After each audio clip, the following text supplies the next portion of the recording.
Assalamualaikum warahmatullahi wabarakatuh. Perkenalkan, nama saya Andika Bagus Pratama dengan NPM 2510002.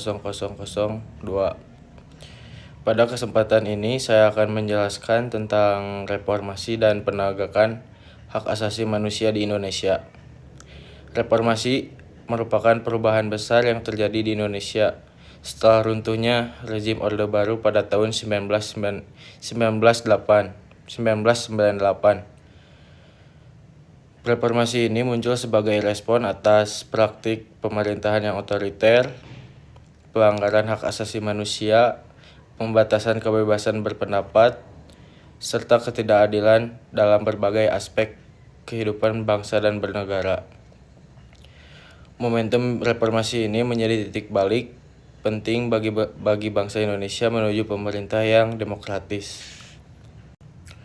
Salah satu agendanya utama retoritasnya adalah memperkuat penegakan hak asasi manusia.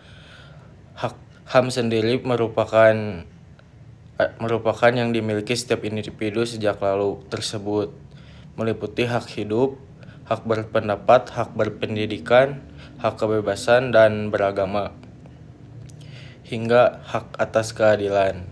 Dalam era reformasi, Indonesia mulai menegaskan komitmen terhadap HAM melalui berbagai perubahan konstitusional. Salah satunya adalah amandemen Undang-Undang 1945 yang memasukkan bab 5 tentang hak asasi manusia sebagai dasar hukum perlindungan HAM secara lebih dan tegas. Selain itu, Indonesia juga meratifikasi berbagai instrumen internasional seperti Konvensi Anti Penyiksaan, Konvensi Penghapusan Diskriminasi Terhadap Perempuan, dan Kovenan Internasional Hak Sipil dan Politik. Upaya tersebut menunjukkan bahwa Indonesia ingin menjadi bagian dari komunis global dan menjunjung tinggi nilai kemanusiaan dan keadilan. Dalam pelaksanaan penegakan HAM, pemerintah juga membentuk lembaga-lembaga seperti Komnas HAM, Komnas Perempuan, KPAI, dan hingga pengadilan HAM sebagai bentuk konkret komitmen negara. Lembaga-lembaga tersebut berfungsi untuk mengawasi, menerima laporan, memberikan rekomendasi, serta memastikan bahwa pelanggaran HAM tidak lagi terjadi.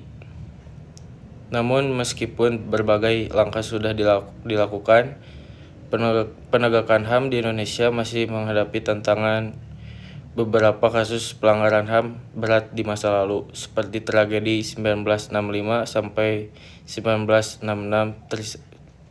Trisakti Semanggi, hingga kasus penghilangan aktivis masih belum menemukan penyelesaian hukum yang komprehensif.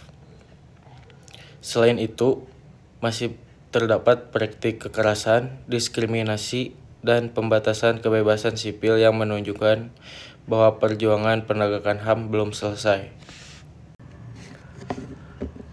Untuk itu, peran masyarakat,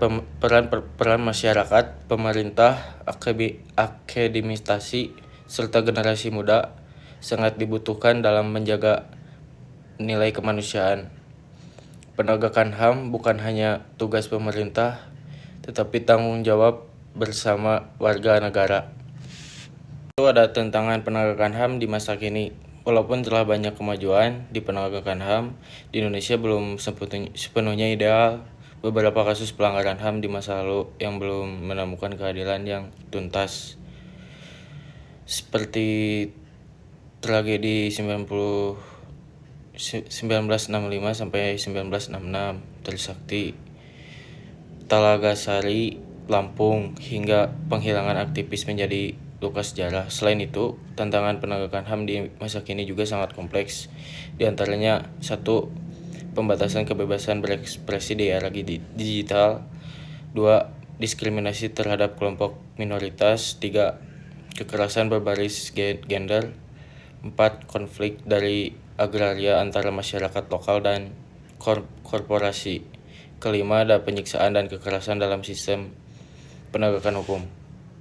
Sebagai penutup dari saya, reformasi telah membuka ruang bagi demokrasi, kebebasan, dan penegakan HAM di Indonesia.